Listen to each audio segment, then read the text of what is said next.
কুসুমপুর নামে একটা গ্রাম ছিল।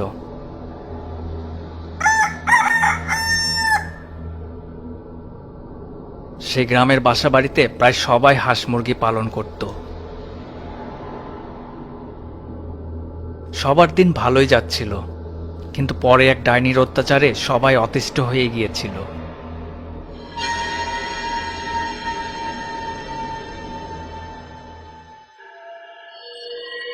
বহু বছর আগে এক ঘন জঙ্গলে বাস করত এক ডাইনি। কোনো এক কারণে সে জানতে পারে যে কুসুমপুরে মানুষের একটা গ্রাম আছে, আর সেখানে অনেক হাঁস মুরগি আছে।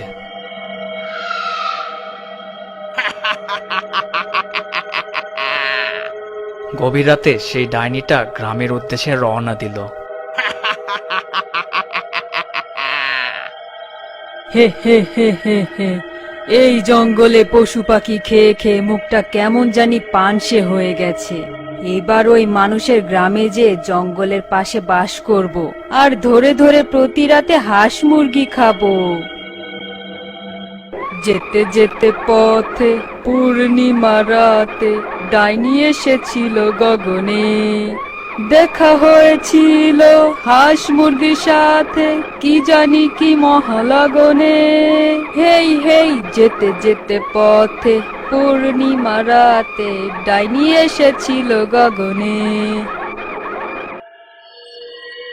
ডাইনিটা গ্রামে গিয়ে একটা গাছের উপরে আশ্রয় নিল।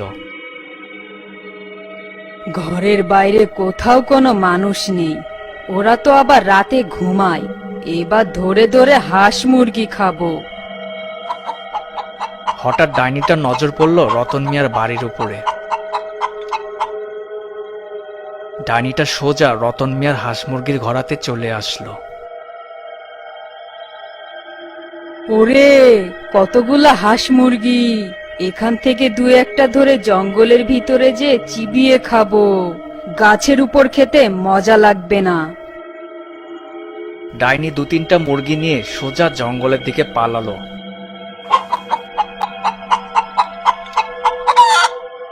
আর এদিকে হাঁস মুরগির আওয়াজে রতন মিয়ার ঘুমটা ভেঙে গেল। এই কেরে কেরে আবার হাঁস মুরগি চুরি করতে আইছে? ধর তরে দেখি, ধর তরে। রতন মিয়া কিছুই বুঝতে পারল না। লোভী ডাইনি সে হাঁস মুরগিগুলো নিয়ে জঙ্গলের এক কোনায় গিয়ে সব খেয়ে ফেলল।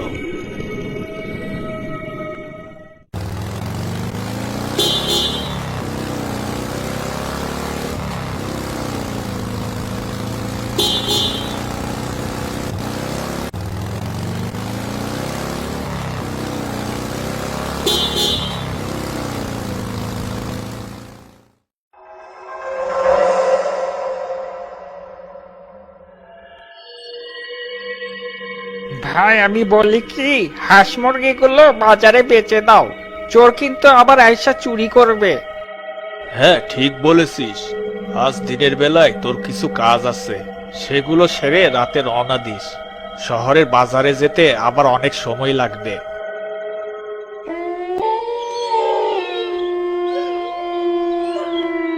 রতন মিয়ার ভাই একটা ভ্যানে করে সে হাঁস মুরগিগুলো বেচার জন্য রওনা হলো।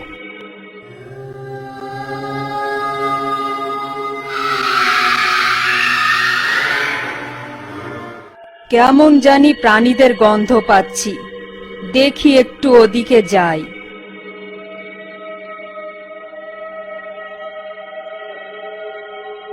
ওরে, একটা ছেলে হাঁস মুরগি নিয়ে যাচ্ছে, ওকে ভয় দেখিয়ে তাড়াতে হবে।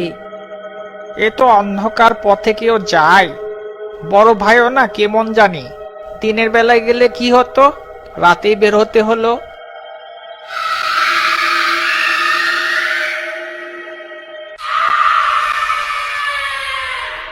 হে হে হে হে হে হে, রাতে এই পথ দিয়ে এতগুলা হাঁস মুরগি নিয়ে কোথায় যাচ্ছিস? আমাকে দিয়ে দে, না হয় তোর ঘাড় মোটকে রক্ত খাবো। আরে মরে গেলাম রে! এ তো শাকচুন্নি ডাইনি। আমাকে মেরো না, মেরো না। আমি তোমাকে কিছু মুরগি দিয়ে দিচ্ছি। সোজা কথায় কাজ হবে না, আয় তোর ঘাড় মটকাই। ডাইনি রতন মিয়ার ছেলেকে ভয় দেখিয়ে তাড়িয়ে দিল। আর সে ভ্যানের সকল হাঁস মুরগি তার আস্তানায় নিয়ে গেল।